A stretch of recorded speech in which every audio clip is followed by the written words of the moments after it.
Along with the 16 undergrads in the class who we heard from today, there were 2 wonderful graduate students, Guinevere Keith and Michael Mishnan, who accompanied us. We're really grateful for their presence. So let me just turn things over so you can hear a little about me. Sure. So in terms of our agenda for today, we want to do a few things. So Catherine and I are going to sort of break down the 9-day schedule so that you have a framework for what we engaged in. And then we're going to have our students in groups of 4 share their experiences from those events. And then in between their presentations, we welcome you all to just ask questions. We'll have about 5 minutes, but ask questions of our students to help them articulate a more deepened understanding of their experience. And then we just want to end with a note of thanks. So our group from Villanova, part of a larger group of 170 that we called Centers, Catholic Education Network to Encounter Rome and Synodality. This is our beautiful logo by synodal artist Becky McIntyre, and these are the schools that were represented. It was really quite an incredible. So you'll see on our schedule references to centers, and so that is really a reference to the group of this whole that was present, and we've been planning with one another for almost a year in preparation for this. Tracy and I have been on a lot of Zoom calls. So. Yes. So in terms of our schedule, day 1, right, we left Connolly Center and we had a beautiful blessing from Father Kevin to send us off. And then our welcome lunch, but it was obviously so good that there was a food coma. But no, actually it was really hard. We had to push through a lot of jet lag, but it was amazing. We also had a tour of the Vatican Museums and the Sistine Chapel. And then on day 2 in Rome, we were able to meet with Father Joe Farrell at the Augustinian General. Really had a powerful presentation for us that our students will reflect on. And on day 3, we actually got to reunite with all the students from around the country as part of Centers. We convened at Caravita for an English-speaking mass. And then in that afternoon, we broke up into different groups, took different guided tours, 3 churches, Women of Courage and Confidence, Nation tour, and then we had our first of many debriefs with gelato that evening. And as you see us debriefing in St. Peter's right there. On Monday, we really began in earnest with our Center's Synodal Teach-In at the LaSallian Generalate. Here we're in discernment on some important questions. That night we had some more tours. That night we had a wonderful dinner together, and one of us students got to be at a dinner with U.S. Synod delegates. Peggy was at that dinner. There she is. So the Bishop Flores was at that one, I believe. Yes. And Tuesday, gathering delegates themselves. We were at the Jesuit Curia. That's his photo here. There's participatory arts, which you can see. We all wrote our hopes, prayers for the church and our Synodality Center's logo there. Another dinner that night with U.S. delegates. Gabe was at that night. And then another debrief with delicious gelato. Okay, and then we had our papal general audience. I mean, this is just 11 seconds of us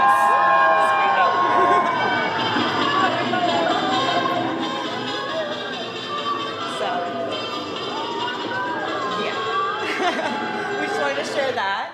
And then of course we had our gelato again. Honestly, these were some of my favorite moments to have to hear how students were processing their day. And then on Thursday morning, 3 classes happened to be in Rome at the same time, and so we had a mass at St. Peter's Crypt with Cardinal Prevost, Father Kevin.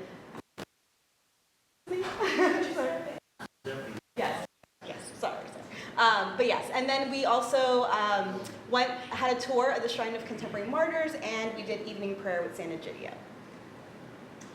And on Friday, we had a bookend of another synodal teach-in back in the LaSallian Generalate, with a lot of preparations for that evening when we were welcomed into Pope Paul VI's hall, the Synod Hall, and had Q&A with the Synod leadership, and that was the first hour was live streamed. We had some off-the-record conversation after that, and then we concluded with our farewell dinner. I'm scared yet. Yes, so that was almost it. Yes, and then we woke up very, very early the next morning, and then of course I posted this because I said it must be a really good sign when you like your students even more after going on a class trip together. What a gift. And so with that, we want to welcome our first group. And truly, you'll hear a lot from them. This was such a quick overview. There was so much richness. And so our first group that we want to invite is, Peggy and Peggy's group. I don't Yes. know. Yes. So we're keeping it to a strict 10 minutes. So And then- help us. Yeah. Your image is here, so whenever you want to tell them. Thank you. Thank you.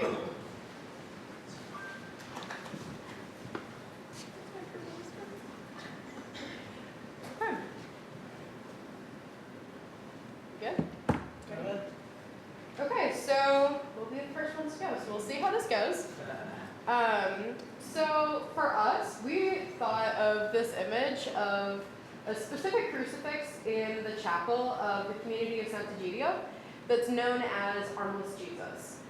They said it was a really brief story about, essentially they found this crucifix, but Jesus was missing the arms, but they decided to take that in a very metaphorical route that we found really beautiful.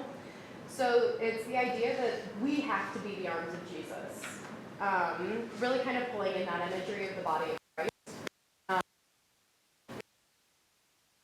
Armless Jesus. And that's kind of where all of our stories end up pulling in from, is this idea of we have to be the ones to go out and encounter. We have to be the ones who are actually making a difference. So for me, that was during the papal audience.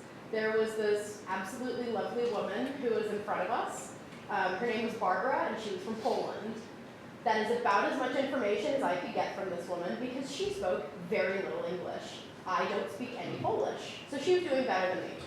But even still, the amount of joy that both of us had for seeing the Pope was incredible. And once he kind of turned the corner and we couldn't see him anymore, she gave me the biggest hug I've ever had in my entire life, kissed me on the cheek, and then blessed me.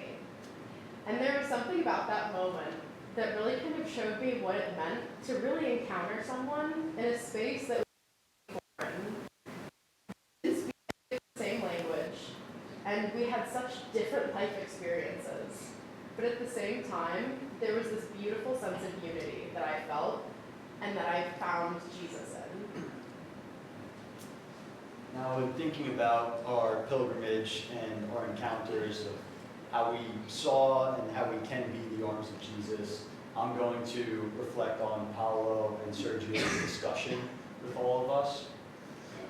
As part of the San Egidio community, Paolo runs a soup kitchen, serving just about 2,000 homeless men and women. However, he goes so much further than just serving them their food by really building a relationship with all of them, from learning their birthdays or their stories. He really reaches out his arms in welcoming them to his community. I found it very inspiring. Passionately, Sergio had talked about his experience, even talking over Paolo at some times because there was a language barrier. Paolo had to translate everything that Sergio was saying to us.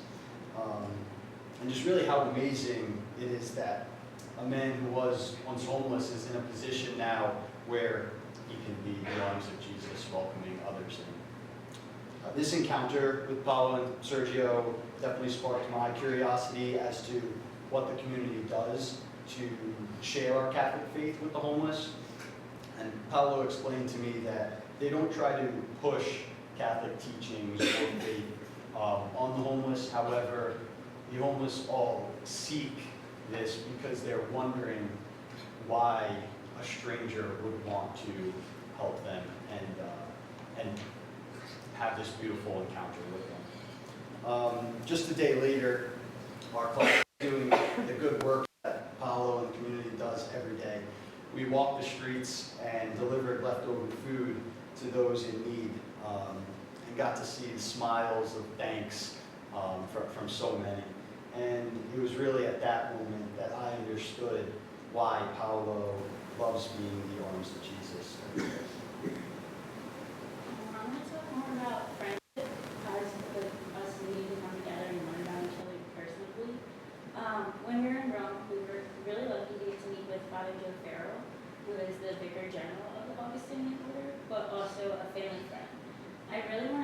emphasize the term friend, not only because I know him personally, but because he emphasizes the need for friendship and personability within the church. As arms of the church, we are called to go out and learn about the people we come in contact with and know them on a personal level, not just in passing by. Father demonstrated this really when he invited us in and not just taught us about the church and answered our questions about the Augustinian order, but also asked us questions about where we're from. And for me, he shared artwork that is very similar to artwork we have here, which I found made a really big connection between where we were all gathered for this same idea that even though we're in a different country and we all speak different languages, there's still a similar person that we can turn to and connect with, which really just tied our community here to the community in Rome. And then this was also really evident the next day when Father Joe watched a live stream of the people audience and was looking for us, which he did not have to do, and he chose to use his free time to do that, which I think is very amazing. And I think this really emphasized for me the idea that connections extend beyond just our community, and it is our job to go out and show support and form relationships with those that we meet, even just in the everyday. Great, yeah. I'm gonna highlight a key experience I had, which was my dinner with the delegate. Peggy was the other person, but this was a very unique opportunity. And when I was walking over, I heard that Cardinal Tobin was going to be there. Now, for those of you who don't know me, I did the RCIA program in my local parish, St. Elizabeth's in Wyckoff, New Jersey. So that's within the Archdiocese of Newark. Cardinal Tobin is the cardinal for that diocese, so it was a really nice full circle moment for me to hear he'd be there. So although maybe I'd get the opportunity to meet him at home, meeting him in Rome is a whole nother experience. He was very kind. He loved to hear about the youth, Villanova, how my journey has been, and very open to synodal discussing, we went for the synod. They discussed some controversial topics maybe here and there, but his openness and welcoming is great. To bring it back to the homeless Jesus thing, as we were about halfway through the discussion, for me, my home parish, which obviously he's interested in as the cardinal for that, but also Villanova and local colleges.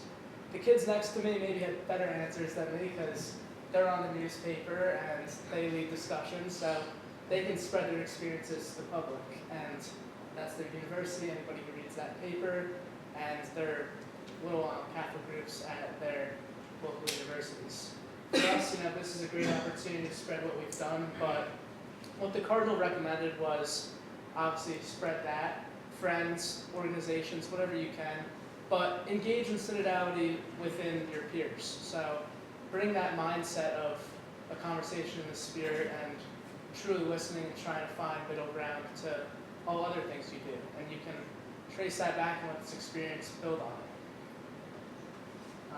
Obviously, we've all had a great time. I think we're wrapping up the discussion here, but I just want to give a one-word little summary.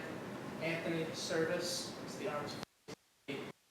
Want to serve the community and really act as followers of Christ. Carry friendship, and I think that goes beautifully with Peggy's. Friendship and love are almost intertwined, where regardless of the person, we have this commonality and coming together to love each other. Questions?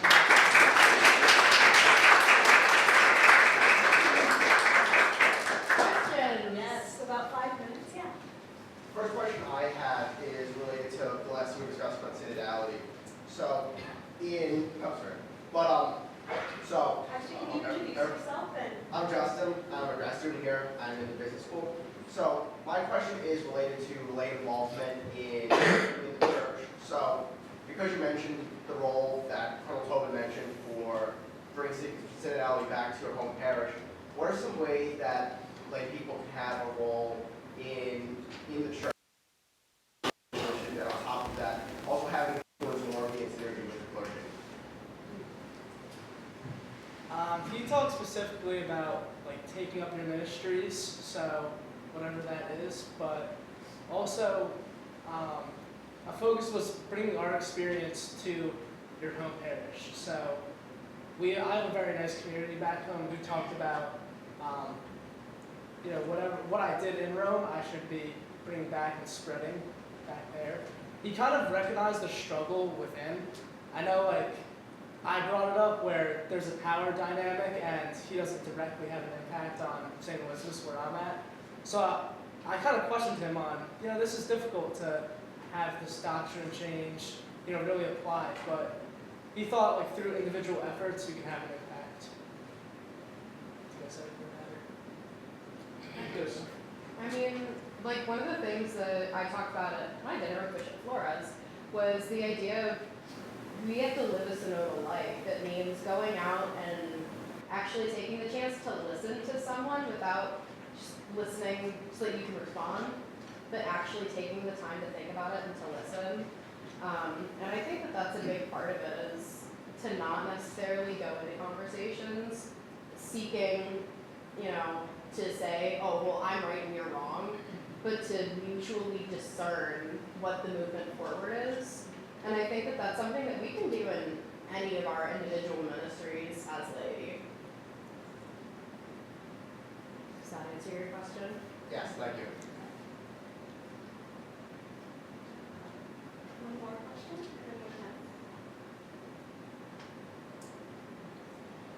Could you say something about how, has your view of the church changed because of your experience at this church? Yeah, I think personally it has expanded the view of the church is not just a building or an institution. The church is a community, and I got to see that in a more global sense of seeing people from all over the world share their experiences, whether that's in our co-responsibility groups. I was personally in a peace and nonviolence co-responsibility group, and I had a member who's from Germany explain things that I didn't know were problems because they aren't issues or problems here. So really just seeing that more global community of church and not just beautiful St. Thomas of Villanova parish. Well, we'll thank. Oh, yeah.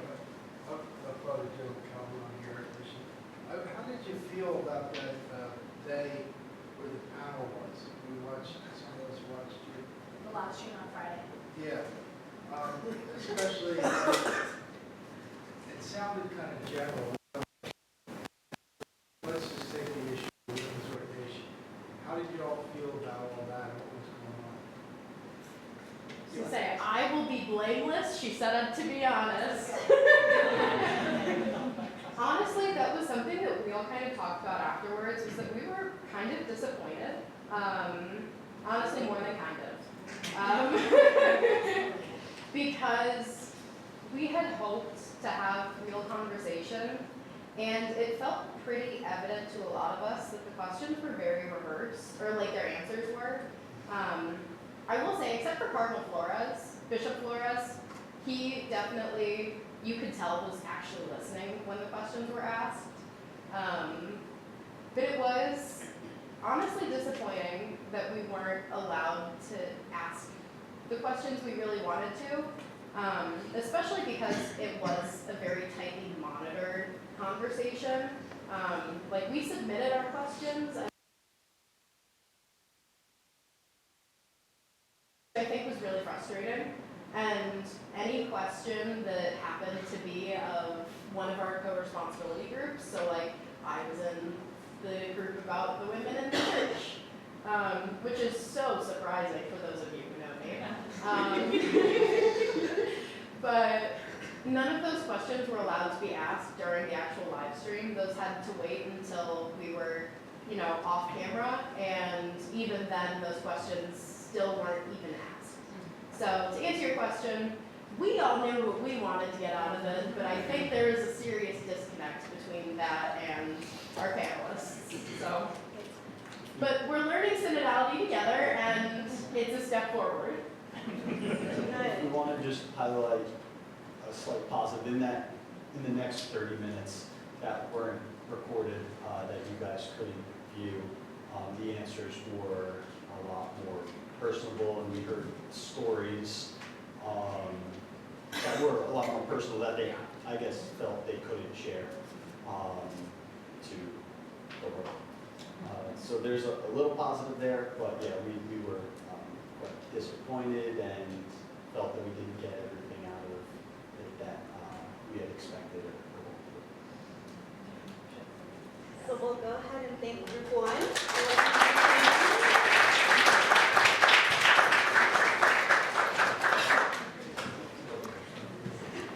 All right. So go ahead and yeah, just your name and then if you want to switch between the slides, you have it. Some of us have things to show for ourselves.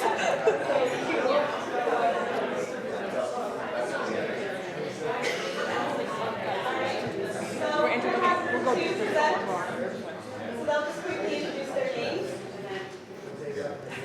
My name is Amos Colocho. Hi, I'm Cassandra Samantini. My name is Mary Schwartzberg. And I'm Ayla Schultzed. And today we're going to be talking about moments of authentic encounter and how they've inspired us to be catalysts of synodality. And what I learned about authentic encounter this week is that authentic encounter is more than just being a passive witness to something. It's more than just like seeing something and carrying on. It requires you to really enter into the relationship with the person, the place, whatever it is that you're experiencing, to enter into it and to be open to being changed by it. So. And another reason this is so important is because a huge part of like synodality is that you have walking that really bunch of relationships, that we can really walk together and journey together as a church rather than just individuals. Okay, so throughout our experience in Rome, I personally felt very moved by all of the art that I saw. For example, this is on the ceiling at the Basilica of St. Paul. And I was struck by the art in two ways. First of all, I really thought about how much labor goes into art. Our tour guide talked about how when artists paint ceilings, they experience a lot of back pain. Or when you're chiseling a block of marble, obviously your hand would really hurt. And I think it's amazing how these artists persevere through this pain for their faith. And second of all, I was touched by how art is really an artifact of the Catholic Church itself, and how we experience this faith and we look to these biblical figures for inspiration. And for hundreds and hundreds of years, people have been doing it. And that's really miraculous. And I think that art and creation is a metaphor for synodality because, on the one hand, synodality does require labor. And it can be uncomfortable to have certain conversations, and it can be painful at times too, but the end result can still be very beautiful. And second of all, in the same way that hundreds of years ago, these artists created religious art that is impacting us today, the work that we put into synodality now will continue to help the future of the Catholic Church and make people feel more connected to their faith for years to come. Okay, so for me, personally, I was very moved by the architecture in Rome. And the one that stood out to me the most was St. Peter's Square in general. And like with architecture, not only is there a lot of labor put into it, but the symbolism that it can carry and the story that it can tell is very, very prevalent. And this is the best example. So with St. Peter's Square, the colonnades to try to understand and try to like take that apart and find out what the true meaning is. And then it finally hit me is that those two colonnades are trying to represent two open arms that can really represent the church's mission on how to try to truly represent everyone and try to welcome everyone into the church. And then our first day when we were in the Vatican, I was looking around and seeing everyone, all the tourists that were there visiting St. Peter's Square, like everyone coming from different backgrounds, different races, different heritage, different social statuses. So recognizing the importance of diversity in the church really hit me both like at the same moment, like wow, like all of these people are here to see the church in person, and all of their diverse experiences, it does tie into synodality in a way, because the whole concept of synodality is just walking together and truly valuing valuing the importance of other people's voices and truly uplifting.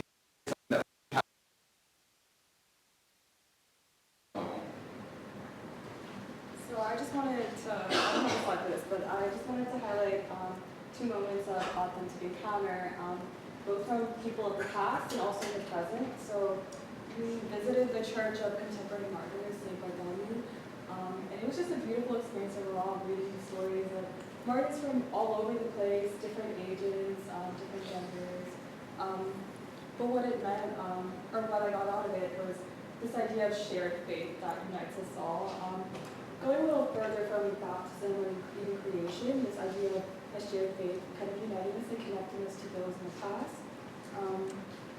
I also read a little bit about it on Domitian. It was a really cool article that talked about the idea of it being a pilgrimage rather than a museum of walking through this area and hearing the stories of these people. So treating it like a museum would be being an observer or from the sidelines and not really encountering it. And pilgrimage, it would be the story. And I think encounter teaches us to be agents of synodality because it kind of pushes us to become part of the story and to kind of find a connection with these people rather than just observing these stories and learning from it. So a more present and relational encounter I had was with this religious sister who was just walking along in St. Peter's Square, and she saw us taking pictures, and she approached me and was like, "Could you take a picture of me, please?" And I thought it was the sweetest thing. But like the joy in her approach really allowed me to dive deeper and to kind of ask her, "Where are you from? What are you doing here?" And I found out she's from the same part of India as my parents, and like we just had a little connection, and it was so beautiful. And I just wanted to highlight the joy of encounter and how that really is a testament to the workings of the Holy Spirit within the relationship and being together as one church. For me personally, everything on the trip inspired encounter, but there was one thing that we did that like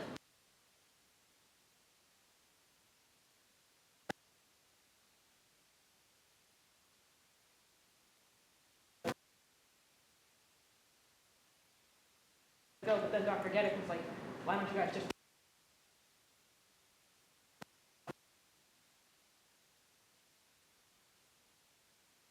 Number one, I don't speak Italian, so how am I going to walk up to random people on the street and offer them food and have it not be like weird? And also, there's just like a bit of fear. Like even in the U.S., if I see people on the street, like we're taught to fear them because they want to be chased away by a no-no with a cane, like or whatever it is, like whatever it is.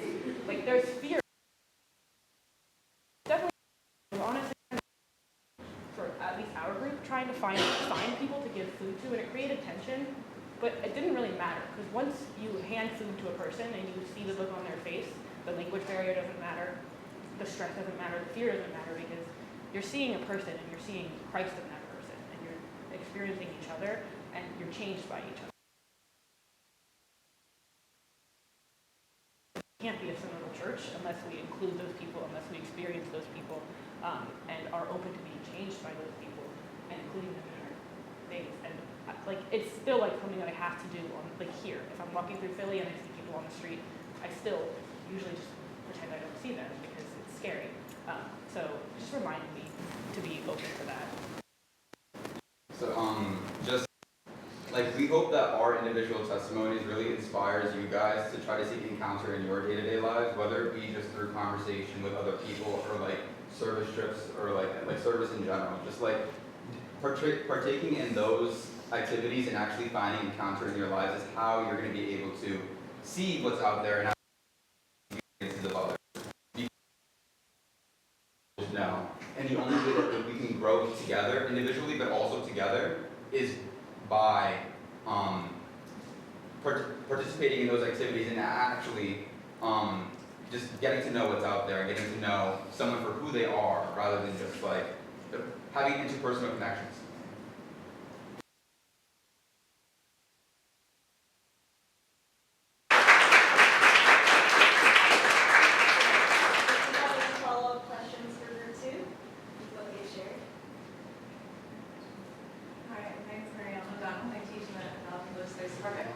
And I was curious about, now you've been home a few days, and so it sounds like this can be kind of an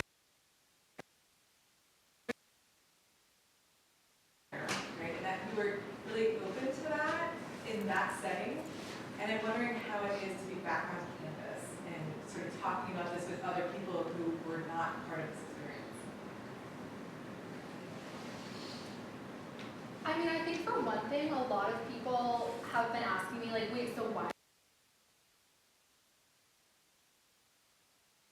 And then I explained to them, well, it's all about encounter, and then I use some of these stories, and I think, and then they have this clarity, and I think that's like really interesting. Yeah, I think also just us having a personal like experience and actually being there, we can tell these stories like from our own personal experience. It kind of helps people understand some of that. It's kind of hard once you get back into the reality of everything that's happening in your life and on campus to remember to be attentive to encounter. But it's so worth it and so important. So I have found myself like getting distracted and going back to the same like, oh, that's not important right now. So just being attentive so that we can help other people.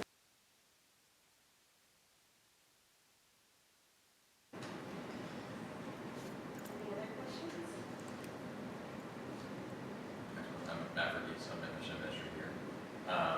Do you have a hope, kind of building off of that, do you have a hope, like for a way that you'd like to carry that experience, these experiences, encounters to Villanova, to your communities moving forward?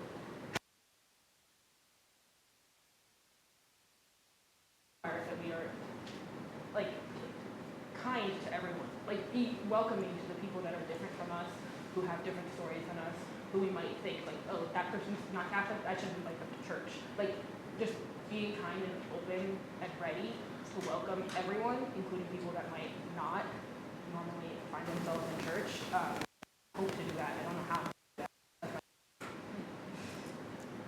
Yeah, and I think like we chose to use the word agent for synodality, and you can't really like passively be an agent. You really have to make an effort to continue to do that. So I think that's a goal that we all have.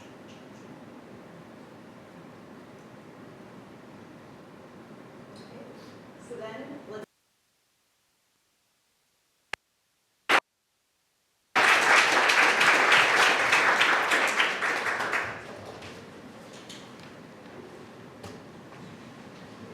All right, so we'll have.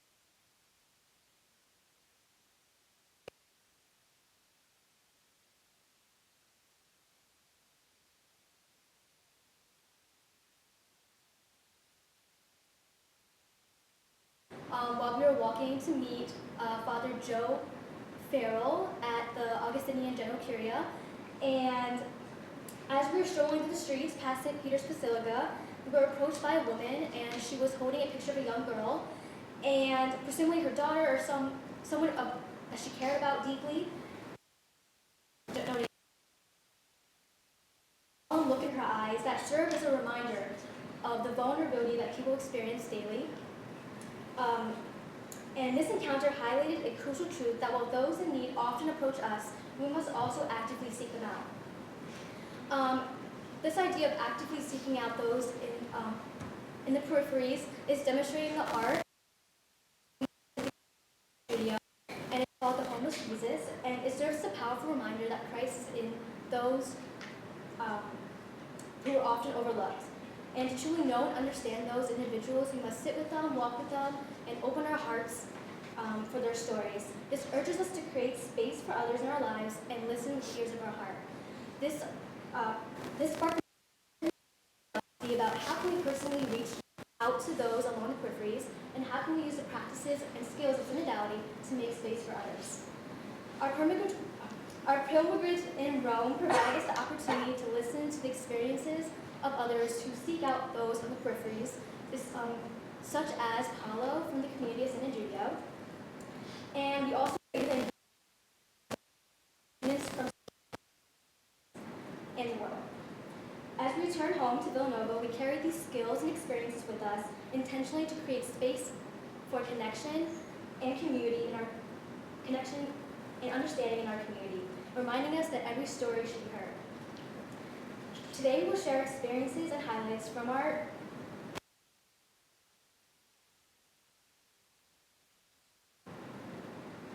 Okay, I have a couple stories. I promise I'll be quick though.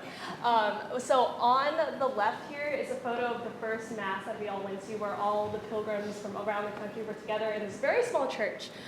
They were pulling chairs out of like the back rooms to make sure they were literally making space for all of us in this tiny chapel. Physical, our whole theme here is making space. This physical demonstration of making space led to actual encounters with different people. I've been involved in kind of this Synod event since 2021, and sitting in the room, not directly next to any other Villanovans, but just looking across, seeing faces I saw on Zoom,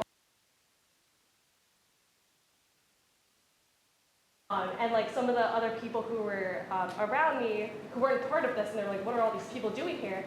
It invited conversation, and invited encounter, and I was making connections with people in ways that I would not have made if we didn't make that space. There was one guy who was from Washington, D.C., there was one guy who lived, there was hometown, crazy, and it really changed my perspective of we're such a diverse and universal church, but yet we are tied in a web of connections. And just that encounter in that church was so eye-opening. I think I ended up crying 5 minutes into Mass because of it. And then similar to what Mary was saying earlier,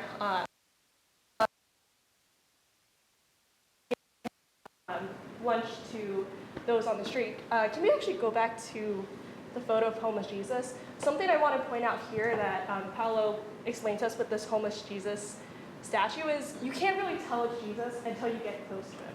You need to be able to stand near him in order to see the mark. And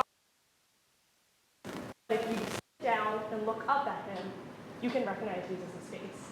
And that was just a huge, you can go back to my slide, and that's just a huge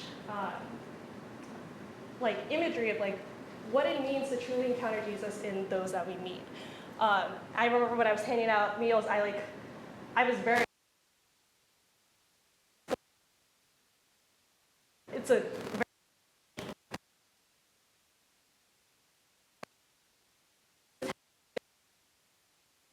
what is this American woman telling me? And I opened the box, and just the instant of confusion turned into a look of gratitude and joy, and that's when I knew I saw Jesus in him. Right now in time, I'll be quick. And then also in terms of making space and encountering others and those in the periphery, there were 2 rooms at this luncheon. There was one where it was the main room, all the delegates kind of centered there, and then another room where there was a bunch of us who just sort of felt a little excluded because there was no delegate to sit with us. Sister Maria came in, who was one of the delegates, and was like, wait, who doesn't have a delegate sitting at their table? 5 raised their hand. She goes, we're going to change.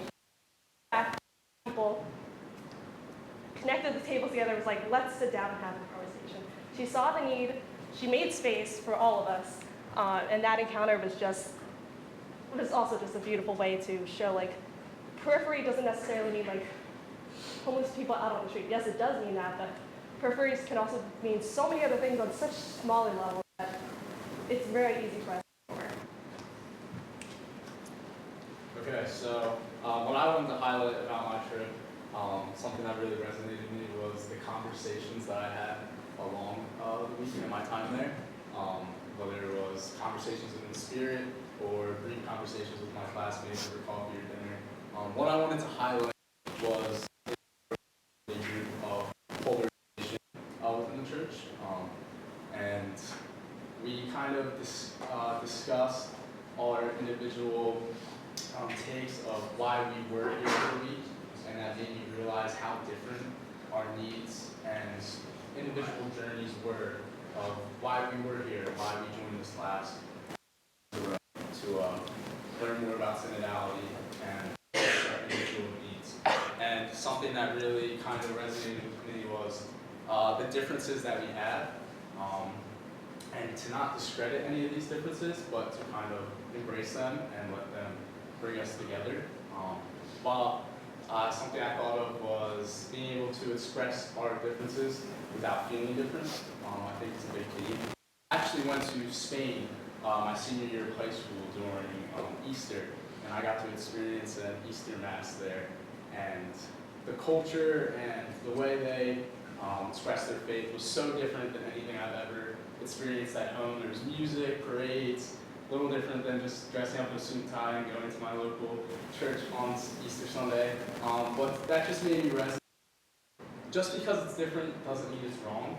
And we kind of touched on local leadership and kind of not seeing the church as this top-down hierarchy, but a community, and that we are all a part of equally. Just because my responsibilities may be different than someone else's doesn't mean that they are any.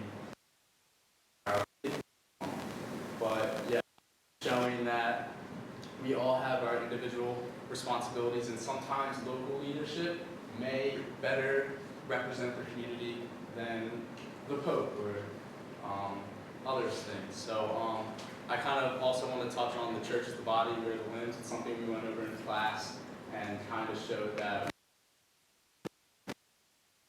for the church function as a whole and long term. Last thing, my kind of trip out of Rome kind of made me realize that the short-term effectiveness of this trip can't let us deter from why we are there, just because we not create instant church of the future. We need to look for the long-term changes. We can't fall off this journey just because we don't get immediate gratification. But yeah, thanks. So in the interest of time, I'll keep this very brief. Our overall arching theme was this idea about making space at the table. And ultimately, in order to make that each and every one of us recognize the Christ that exists within others, we have to dare to have the courage to be open to encounter, to allow the experience that we have with each and every single person to change our hearts, to listen with the ear that exists in each of our hearts, and to allow that to make us create space at the table, to invite someone we might not otherwise invite, to encounter someone we there for the very first time, walking through St. Peter's Square. And I turned to Vincent over there and I said, this is the global church, right? All of these people from all different walks of life, different experiences, different places, different beliefs. This is the global church. We are the global church. And we have to have the courage to embrace that responsibility. We have to remember that we are both the now of the church and the future of the church, and do so in a way that's synodal and co-responsible for the mission of the faith we all want to cherish. Yeah, thank you so much. Any questions?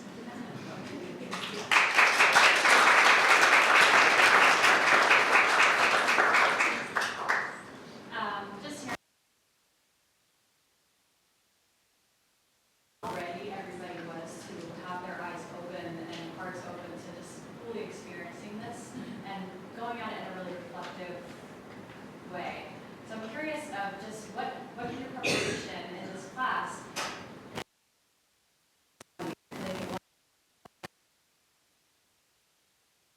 on this trip and learned a lot, and yet I think the depth of what you're able to share with us probably has something to do with your class. And so what, I guess the preparation of how did that influence how open your hearts were to encounter all this and share it with us? Something that I kept catching myself doing was bringing up specific text or metaphors that we brought up in class, specifically like in my conversations with Spirit. Like I would say something, specifically I talked about this one part where I saw that we had to remove the walls and create a table, something I think resonates with our team here. And I was like, wow, like, I learned that in class. I didn't know that before. Just being able to enlighten the people I was talking to with something that I learned in class was very eye-opening, helpful to me. For me, it was definitely having to, granted, this class I know a lot of people, but there are also a lot of people I don't know, and having like in Rome with people from across the country who you don't know, I definitely think the conversations from our class itself just help me better prepare for those conversations, because in order for this to work, you have to be vulnerable. Yeah, and I think for me, it comes down to sort of not approaching it like as a class experience, but really just approaching it from this vantage point of prayer and discernment, right? Recognizing that the Holy Spirit has the capacity to work through each and every single person you could possibly meet, and to also reflect on the things we're learning in class, and really just be intentional about how we approach things, and not just sort of treating it as, oh, I'm here for this like 1 week, like I'm gonna learn so much, but rather be like, I'm here for a purpose, understanding that purpose, and really trying to be thoughtful and intentional with how we process that experience.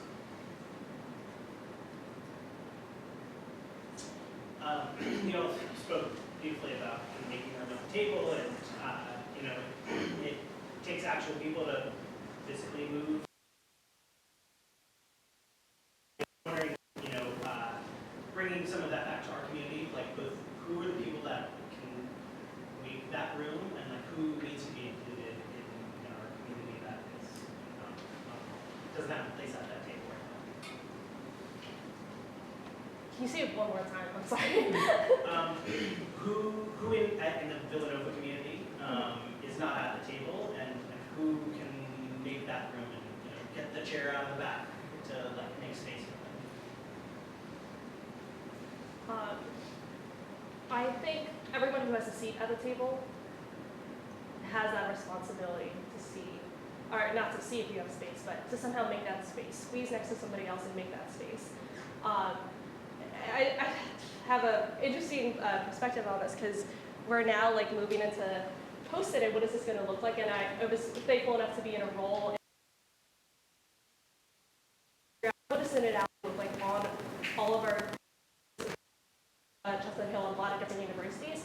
And I'm currently on the team to figure out what does that actually look like. So we're asking that exact same question: who's not at the table? And some people that I really thought of were just simple introverts, like people who don't want to talk. We're so used on just being like, how can we make sure they have that and be able to come to that table? It's something we're currently trying to figure out, but it's everyone's responsibility who's at that table to figure out who's missing. And what is it exactly that you need that might be different from what I think I need in order to come to this table to make it more accessible.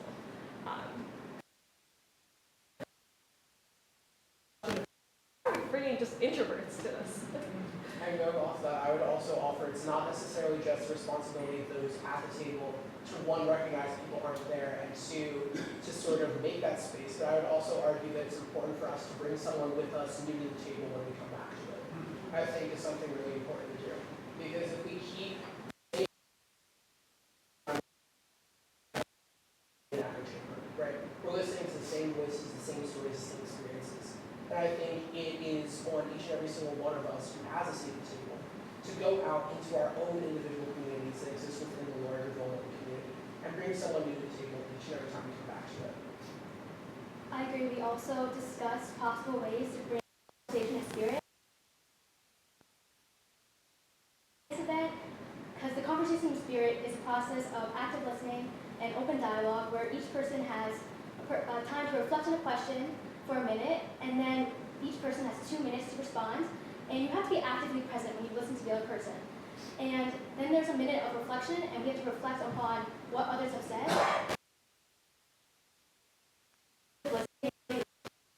Saying, and not just being stuck in our own head and trying to think of what we're going to say.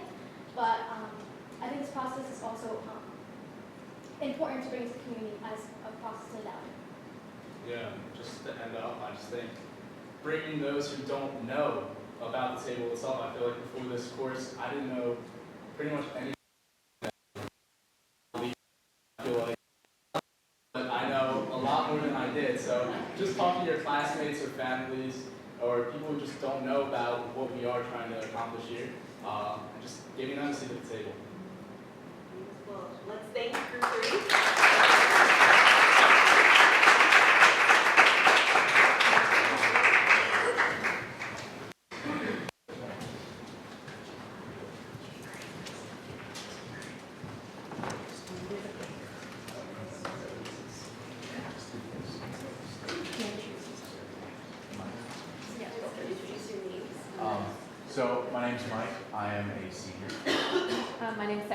senior. My name's Madigan, I'm a junior. My name's Vincent, I'm a senior.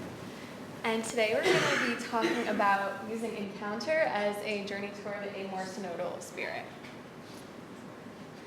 Okay, so there are many highlights of our week, and when we were reflecting with each other, we were kind of like picking out what our favorites were, and similar to the other groups, we definitely found the theme of Encounter to be an overarching presence. But when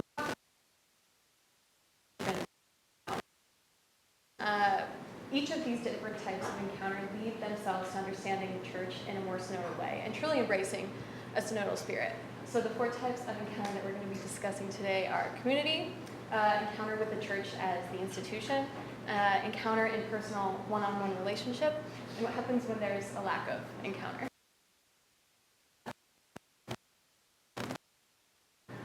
All right, so I am going to open with encounter with community.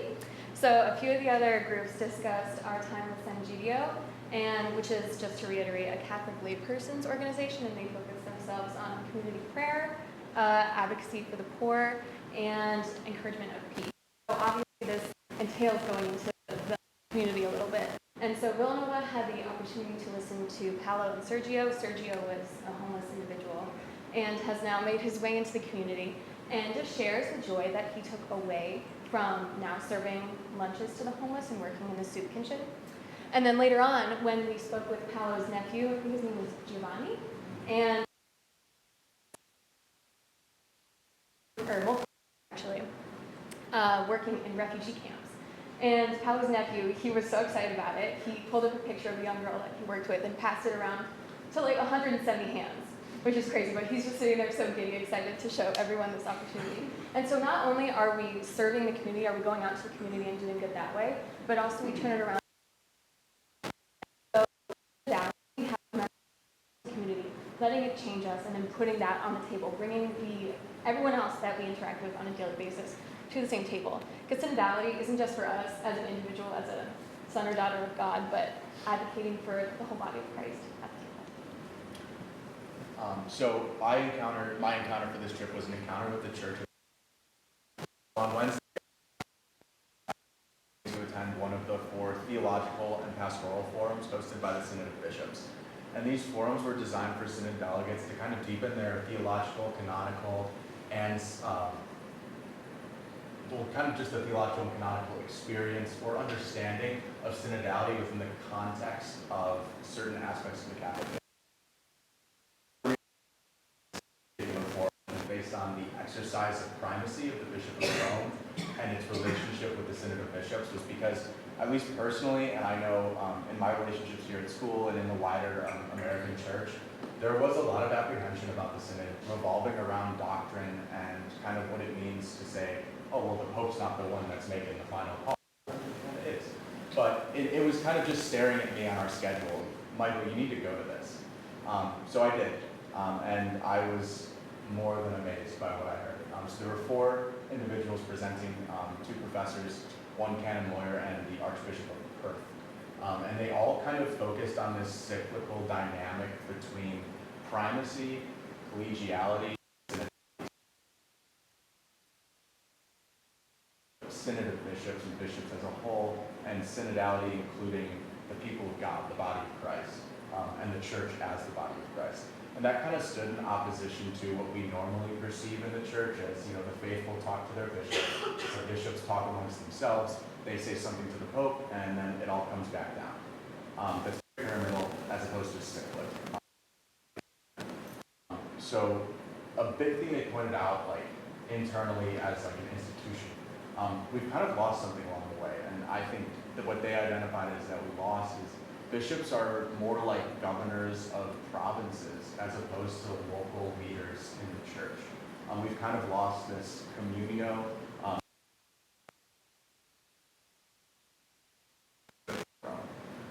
So this encounter with the church institution kind of calmed my fears of okay, there's room to revise and change things that still holds true to the rich traditions of the Catholic Church. Because if I'm being honest, that's one of the reasons why I love the Catholic faith so much, is just how rich our history is. So to see that there's movement,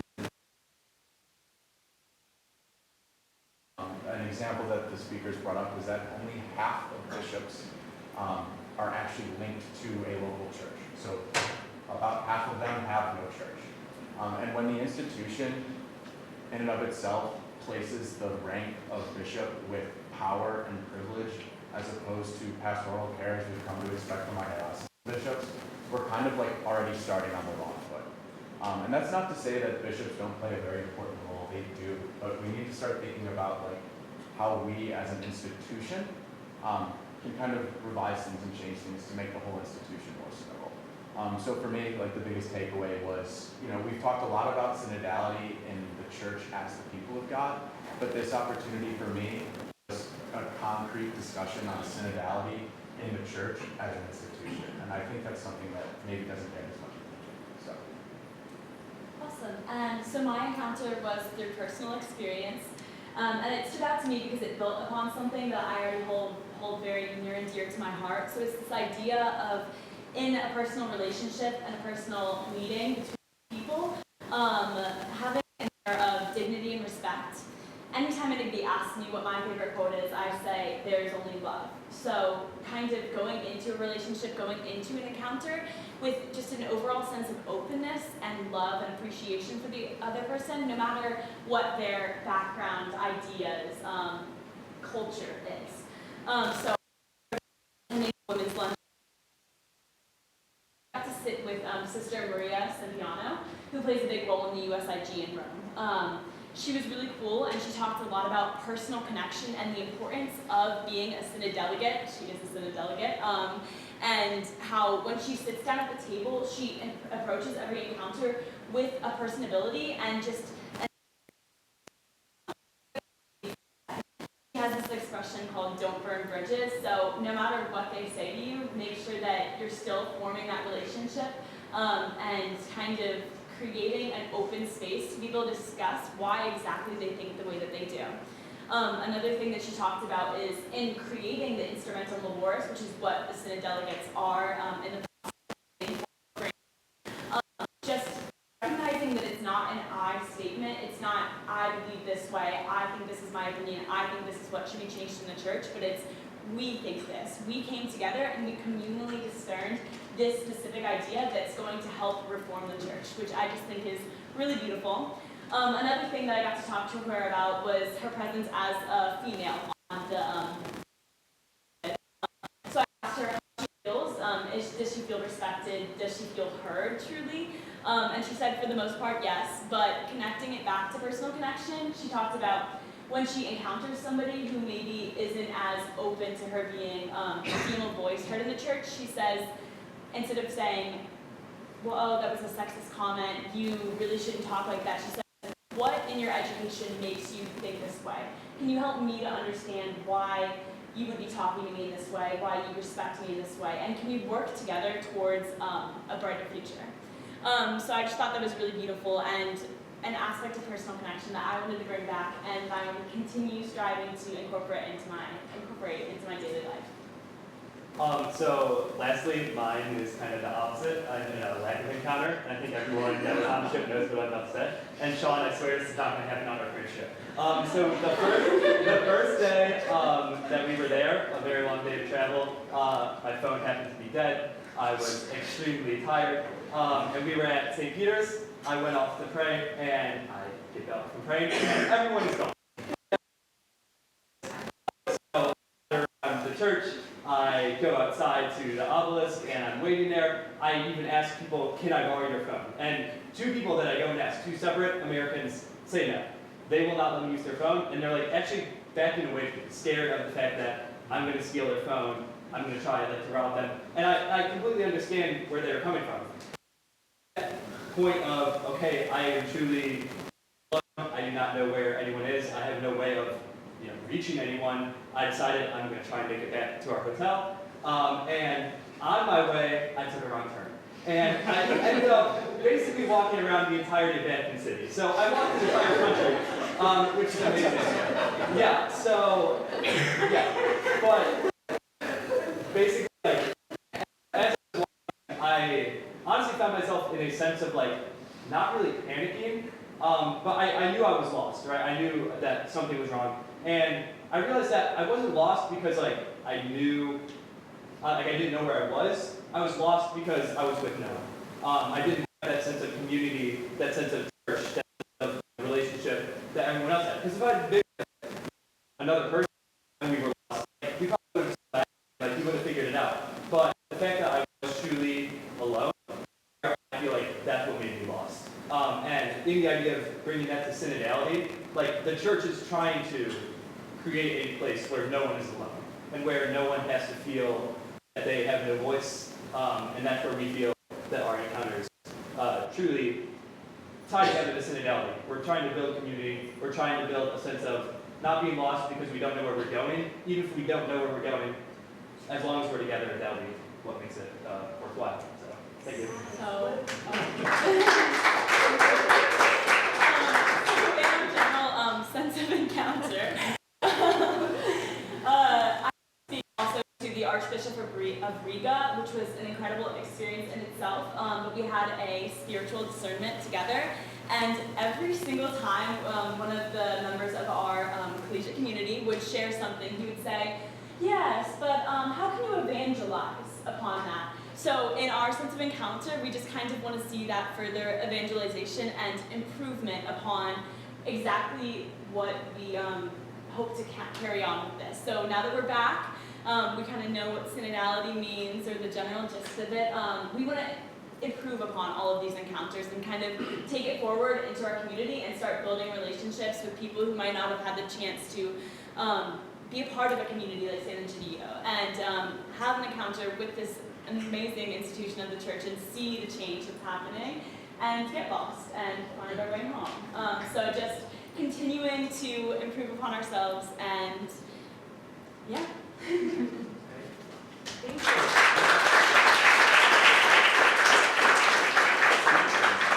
Any questions for our final group? So we talked about but delegates and with the institution. My question would be, how did it affect your relationship with God? And can you say something about that? I can start. So I think another reason, like, just going back to being lost, like prior to that moment, like having been in St. Peter's and having been like surrounded by one of probably the most, holy places, like in the church and, frankly the world, like that gave me a really good sense of like grounded to God. And I think that it is, if you have a relationship with God, then you truly aren't alone, right? Like you won't ever be lost. And so I think like having that in the back of my mind as I was walking and trying to find, my way back to, our community, it just gave me a sense of, relief that I'll inevitably make it back. So that's where I really found my, deeper relationship with God, was through that. So. Mine might not necessarily be just for my specific encounter at the Theological and Pastoral Forum. It's kind of a theme that showed up there, but also kind of showed up throughout the week in just random pockets, from like the priest that heard my confession at Mary Major to Father Joe that Saturday when we went to the Curia. And it was all about listening with our hearts as opposed to our ears. And Archbishop Costello from Perth actually mentioned that to me when I went up to him afterwards. About kind of like, these ears hear a lot of things, and some of the things they hear is pointless. But the heart, when we listen with the heart, it kind of allows us to cast aside everything else and say, what is it that I truly desire, and what should we truly desire? Now, I would say communion with God, with our brothers and sisters in Christ. But, I mean, the desires of the heart can be many things. So I think that was kind of, what is the desire of my heart, is something I'm wrestling with that. I would say, just to tie all of us together, God is truly, truly everywhere. You pray, but God is in service, God is in the institution, God is within other people. And so I think that just felt really tangible. I mean, you read about it and you learn about it, but once you actually feel that, it's different. I would say uniqueness in our individual relationship with God. Your relationship isn't going to look like somebody else's relationship who's sitting next to you, in our discussions, we talked a lot about how people can have these incredible experiences and feel the presence of God, and we might not necessarily have that same experience, but that doesn't make us any less worthy or any less connected to God. And just finding those instances where we feel connected to the community, to others, when we never feel alone, just to like be there with Him and build upon that relationship. One final question? Maybe go over here. You folks did such important work representing the young person's perspective at the Synod this week. And I'm curious, as you grow up and you keep your eye on the Synod, what are you looking for? How will you know that synodality is working? And what will it feel like when we find our way home? I think personally for me, I don't want to speak for you guys, it's going to be challenging as I grow older not to slip into the thought of what I believe, what I experience, what I want is what the youth want. I think, now this is a generalization, but I think some young people in the Catholic Church get frustrated when our voices are not heard and or implied as not as important because we're inexperienced. And I think it's really easy to slip into that as we get older. So that's something I'm going to try not to do. I think I'm looking for just like an openness to actual genuine conversation. Like we've kind of talked about, I was also very critical of our final meeting, and I think I was critical of it because it was not that they didn't answer the question, it's that they went around it, right? Like they truly had, I think, pre-prepared their answers, and like I'm not like the change is not going to happen like today. It's not going to happen in 10 years. It could take 100 years for the change to happen. But as long as we're having like genuine conversation and being willing to have, you know, tough like thoughts and tough I'm talking in circles now. Like just the fact that like that you can talk openly and truthfully to people is what I'd like to see. And I think that's what the whole idea of it was a synod on synodality. We are trying to learn how to do that as a church and to be open and talk about hard things. But I would just like to see that become even more so grounded in the church. I would say I'm kind of looking for a lack of fear. The reason we all felt a little bit lackluster on the last day is because there was a lot of fear involved of how we may speak our questions or what the answers may look like or how it may come off to the world. And so I'm just looking for full embrace, to not stamp it out, and to, if there is some sort of discord or disagreement, to not run away from that. And like they were saying, it kind of it's baby steps. It is the synod on synodality, but I think that would be the ultimate goal. I think education, specifically like in local parish communities, just not only having the synod be in Rome and be kind of separate. It was amazing that we had the experience to have it there, but kind of experiencing it on our own and in our own communities, and then just having those people educate and ourselves educate others. Thank you.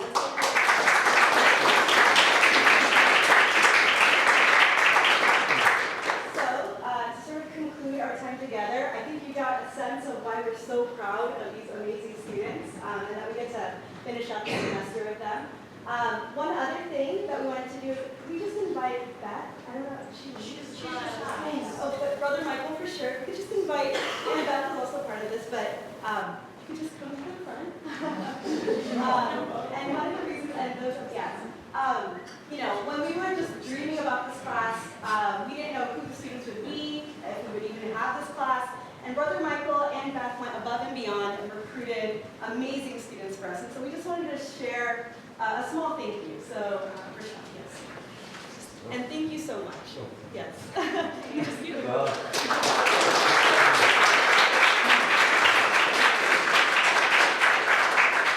I can say is I am so proud to know each and every one of you.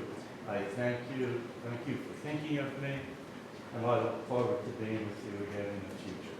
Thank you.